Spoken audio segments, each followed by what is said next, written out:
All right. Hi, my name is Gil and I'm 23. Thank you for joining me today. I want to start by thanking every person in my life who made this video possible. Truly, thank you. Let's begin. The early adult years of someone's life are notoriously very unstable. You're thrown into the world and are forced to adjust to both the freedom and responsibility of being your own person. You're in the driver's seat now. This is what you've been trained for from childhood, right? During this time, you'll learn more about yourself than any other time in your life. This is when everything gets real.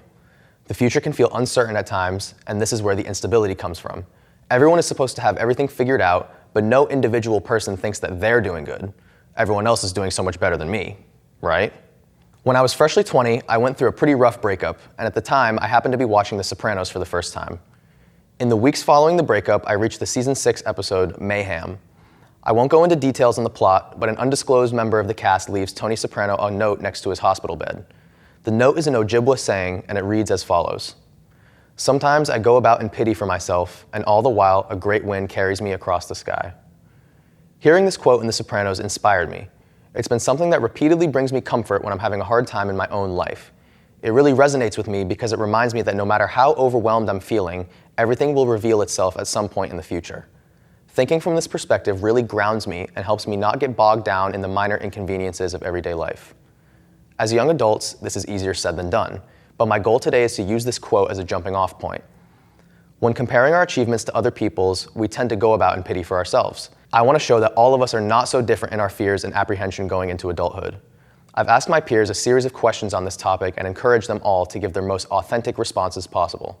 Let's introduce our participants. My name's Nate, and I work for Pratt & Whitney as a project engineer. My name is Serena Godin, and I am the YSB coordinator at Teague, which is a local nonprofit. So my name's Devin. I work in cybersecurity. My position's a network and security administrator, and I work for the town of Narragansett. My name is Logan Giuliano, and I'm an engineering student. My name's Paige Audette, and I'm a registered nurse. I'm Elena Spengel. I am one of the general managers at 5 Iron Golf Portchester. It's an indoor golf simulator business. My name is Abby. I am a student. I'm a nursing student at Rhode Island College.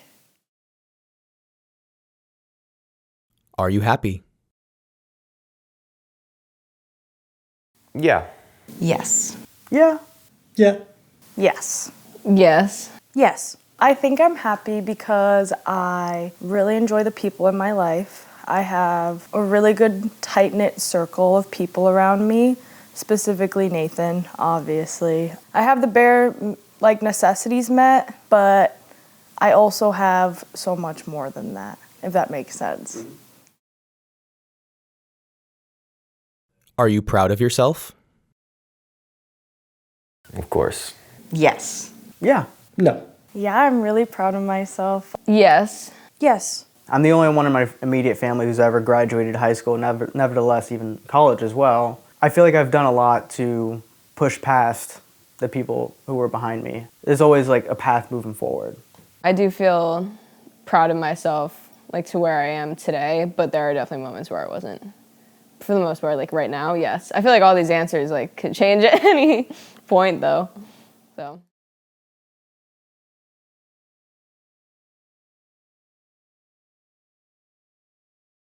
Yes.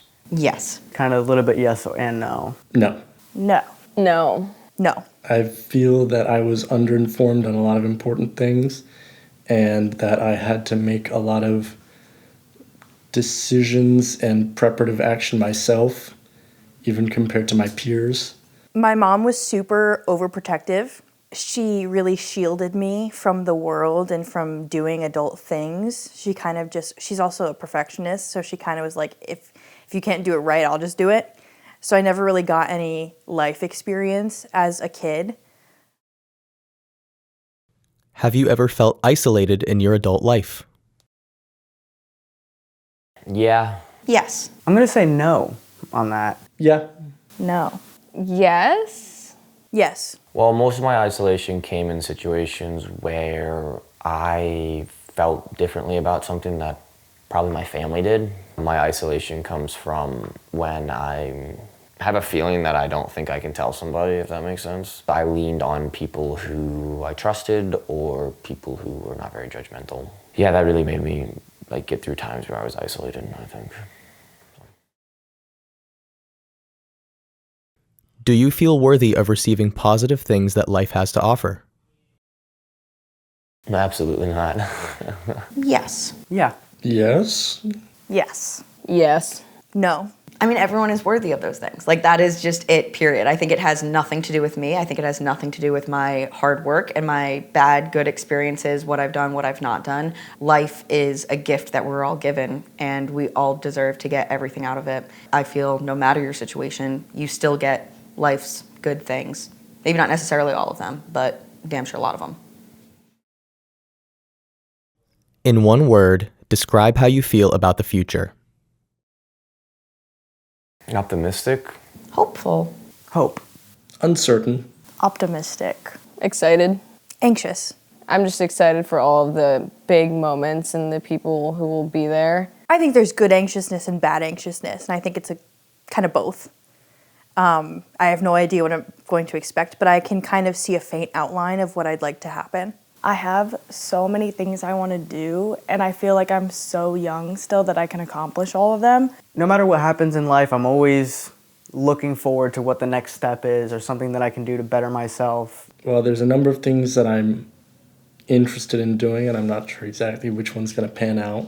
I can't be too certain about anything, even if I'm trying my very hardest. If I were to get to a state where like my life is not going well, I feel like I have the tools and resources and experiences to get me back on track to where I want to go.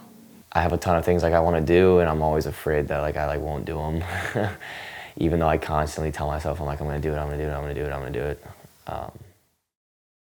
Now that we've heard the voices of people in my age group, I can make my point. In the quote I mentioned before, going about in pity for ourselves clearly refers to our everyday struggles, but it's up to us to decide what the great wind represents. Some may think of it as a higher power like a god or a deity. Others may look inward to themselves. After all, we're the only ones who can control how we live, so the great wind could be characterized as a person's own choices and sense of self-preservation. I firmly believe that the great wind is each other. Even in an unprecedented age of connection through social media and technological advancement, it's easy to feel isolated. We must be willing to be vulnerable with each other because this is where real meaningful connection is born. And it's through this connection that we can combat the isolation. Humans are social creatures, and I fear that we're headed in a direction of less and less direct social interaction. Obviously, talking about your problems isn't enough to magically solve them, but the shared experience of others can make those problems feel not as overwhelming. As we've seen today, no one has it figured out, so I encourage you all to be a little bit more vulnerable with your peers. You may just find someone going through the same thing as you.